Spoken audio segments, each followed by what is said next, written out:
அப்ப அக்காவுக்கு எப்படியாவது வாங்கி ஒரு கேக் கட் பண்ணணும்னு ஆசை.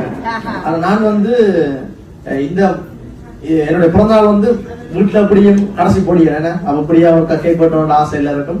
பட் எனக்கு நான் விரும்புறேன் என்றால் இந்த வாரம் வந்து திரும்ப ஒரு பசி இருந்து நாங்க எல்லாரும் நல்லா இருக்கணும்ன்றதுக்காண்டி ஒரு உயிரை விட்டு ஒரு உயிரை ஒரு பெரிய உயிர். அந்த வாரத்துல எனக்கு செலிப்ரேஷன் செய்யறதுல பெருசா விருப்பம் இருக்கல. அதெல்லாம் அதை கூட இக்னோர் பண்றேன்னா எனக்கு தெரியாம சர்ப்ரைஸா தான் கூட நடக்கிறது.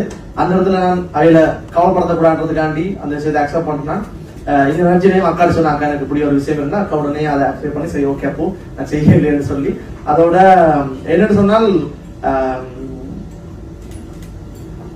எனக்கு இருக்கிற ஒரு பெரிய அதாவது எனக்கு இவ்வளவு அச்சீவ் பண்ணினாலும் எனக்கு இது ஒரு பெரிய கவலையும் அதுதான். ஏனென்றால் இவ்வளவு அதாவது ஒரு காசை இழந்து போய் இருந்தா பரவாயில்லை உழைச்சிடலாம்.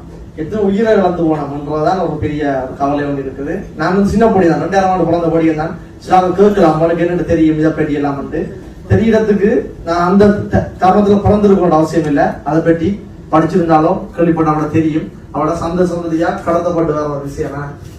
என்னுடைய பாட்டுல வந்து கூட அப்படியே நாட்களை நினைவு கூர்ந்து செஞ்சிருக்கிறேன்.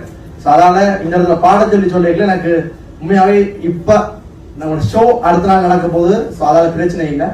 இந்த தருவாயில பசித்து கொண்டிருக்கிற டைம்ல நான் அந்த விஷயத்த பண்ணலாம்னு நினைக்கிறேன். பண்ணான பாட்டு. அதால அது ரிலேட்டடான பாட்டு உண்டே பாடுறேன். சின்ன போர்ஷன். ஓகே.